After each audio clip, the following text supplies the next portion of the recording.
15 सालों के एक लंबे और स्थिर दौर के बाद बंगाल की सियासत ने एक बहुत बड़ी करवट ली है। आज के इस डीप डाइव विश्लेषण में हम यही डिकोड करने वाले हैं कि इस भारी जीत के बाद अब बंगाल का अगला मुख्यमंत्री कौन होने वाला है। ये सिर्फ एक कुर्सी का सवाल नहीं है, बल्कि ये पूरे राज्य का भविष्य तय करने वाला मोमेंट है। तो चलिए सीधे मुद्दे पर आते हैं। सरकार तो बन रही है, शपथ ग्रहण की तारीख भी लॉक हो चुकी है, लेकिन असली सस्पेंस अभी भी बाकी है। आखिर वो चेहरा कौन होगा? जब किसी पार्टी को इतनी बड़ी मेजॉरिटी मिलती है ना, तो दिल्ली में बैठा आला कमान किससे कमान सौंपेगा, ये देखना सच में बहुत दिलचस्प हो जाता है। अब देखिए, दिल्ली का फैसला यूं ही हवा में तो नहीं होता। इसके पीछे कुछ सख्त नियम हैं जो सीधे गृह मंत्री अमित शाह ने सेट किए हैं। बिना इन पैमानों पर खरे उतरे कोई इस रेस में आगे नहीं बढ़ सकता। ये बिल्कुल एक चेकलिस्ट की तरह है। 4 बहुत ही क्लियर शर्तें हैं। नेता बंगाल की मिट्टी से जुड़ा होना चाहिए, मतलब यहीं जन्म हुआ हो, यहीं पढ़ाई की हो, एकदम फर्राटेदार बंगाली बोलता हो और एक समर्पित कार्यकर्ता हो। और हाँ, बात सिर्फ यहां खत्म नहीं होती। उस चुने हुए नेता में प्रशासन को टाइट करने, घुसपैठ रोकने और सोनार बंगला के उस बड़े विजन को सच करने का दमखम भी होना चाहिए।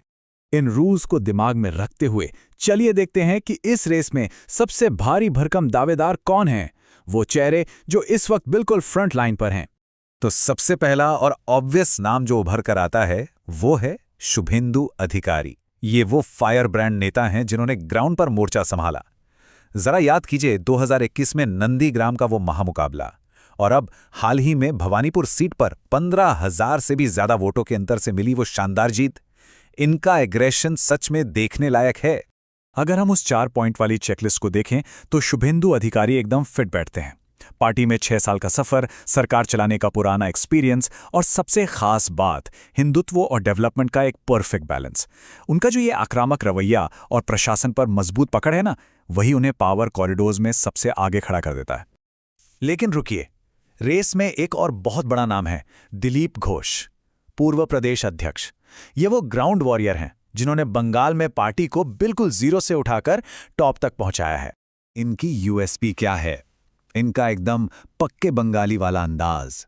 ग्राउंड के कार्यकर्ताओं के बीच इनकी पॉपुलैरिटी कमाल की है और इनकी फाइटिंग स्पिरिट का तो कोई जवाब ही नहीं।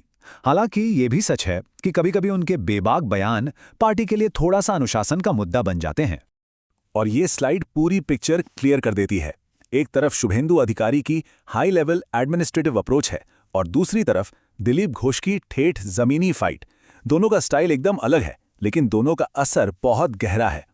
लेकिन क्या सियासत में सब कुछ इतना सीधा होता है? बिल्कुल नहीं। कभी-कभी असली खेल वो खेलते हैं जो कैमरे की नज़र से थोड़ा दूर होते हैं। यही एंट्री होती है डार्क हॉर्स की, यानी एक ऐसा नाम जिसकी शायद ही किसी को उम्मीद हो, लेकिन अचानक से वो टॉप पर आ जाए। इस मामले में वो नाम है समिक भट्टाचार्य, संगठन का वो बौद्धिक चेहरा जो पर्दे के पीछे से बड़ी रणनीतियां बनाता है। देखिए, सरकार चलाने के लिए सिर्फ एग्रेशन काम नहीं आता। समिक भट्टाचार्य के पास बंगाल के पढ़े लिखे, मिडिल क्लास और प्रबुद्ध समाज को कनेक्ट करने का गजब का टैलेंट है। वो पुराने नेताओं को साथ लेकर चलते हैं और बंगाली कल्चर को बहुत ऑथेंटिक तरीके से रिप्रेजेंट करते हैं। इसी तरह का एक और बहुत ही सुलझा हुआ नाम है सुकांत मजूमदार। बिना किसी हंगामे के अपनी शालीनता और हाई एजुकेशन के लिए ये गहराई से पहचाने जाते हैं। एक पूर्व प्रोफेसर जिनकी छवि भद्रलोक समाज में एकदम बेदाग है। ये एक ऐसा चेहरा है जो कभी किसी विवाद में नहीं पड़ते, बल्कि ये अलग अलग वैचारिक संगठनों और पार्टी के बीच एक बहुत ही स्ट्रांग ब्रिज का काम करते हैं। अगर हम समिक भट्टाचार्य और सुकांत मजूमदार को एक साथ रखकर देखें तो ये साफ हो जाता है कि आला कमान सिर्फ शोर शराबे वाले नेताओं को नहीं, बल्कि इन जैसे शांत, बुद्धिमान और सबको साथ लेकर चलने वाले रणनीतिकारों को भी बहुत सीरियसली तौल रहा है। अब बात करते हैं एक मास्टर स्ट्रोक की, अग्निमित्रा पॉल। जरा सोचिए, एक महिला मुख्यमंत्री को कमान सौंपना कितना बड़ा और इम्पैक्टफुल पॉलिटिकल मूव हो सकता है।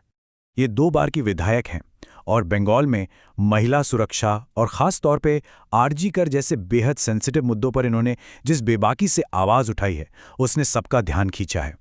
एक पूर्व महिला मुख्यमंत्री के सामने एक नई और धाकड़ महिला नेता को खड़ा करना इस सच में नारी शक्ति का एक बहुत पावरफुल मैसेज दे सकता है।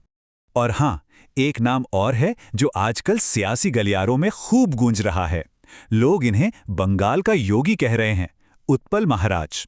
अपना धार्मिक पद छोड़कर सीधे चुनाव लड़ना और कालियागंज जैसी अहम सीट से भारी अंतर से जीत दर्ज करना, ये कोई मामूली अचीवमेंट नहीं है। इनका केस बड़ा यूनिक है। भले ही आम कार्यकर्ता इन्हें उतना न जानते हों, लेकिन अपने कोर वैचारिक इकोसिस्टम में ये जबरदस्त पॉपुलर हैं।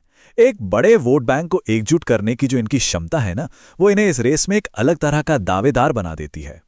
तो इतने सारे कद्दावर और चौंकाने वाली चेहरों को देखने के बाद ये पूरा मामला किसी सस्पेंस थ्रिलर के क्लाइमैक्स से कम नहीं लग रहा, है ना? और हम सबको पता है अमित शाह की खास स्टाइल रही है। वो अक्सर उस चेहरे को ताज पहना देते हैं जिसकी मीडिया में सबसे कम चर्चा होती है। विजयी सेनापति के तौर पर कई नाम आगे हैं, लेकिन दूसरे राज्यों का इतिहास गवाह है कि आलाकमान का फाइनल डिसीजन हमेशा सबको हैरान कर देता है। फाइनली वो दिन आने वाला है जब ये सस्पेंस हमेशा के लिए खत्म होगा। 8 मई कोलकाता में नए विधायकों की एक बहुत अहम मीटिंग होने वाली है। अमित शाह खुद वहां मौजूद रहेंगे और बंद कमरों की उस बातचीत में ही फाइनल नाम पर मुहर लगेगी।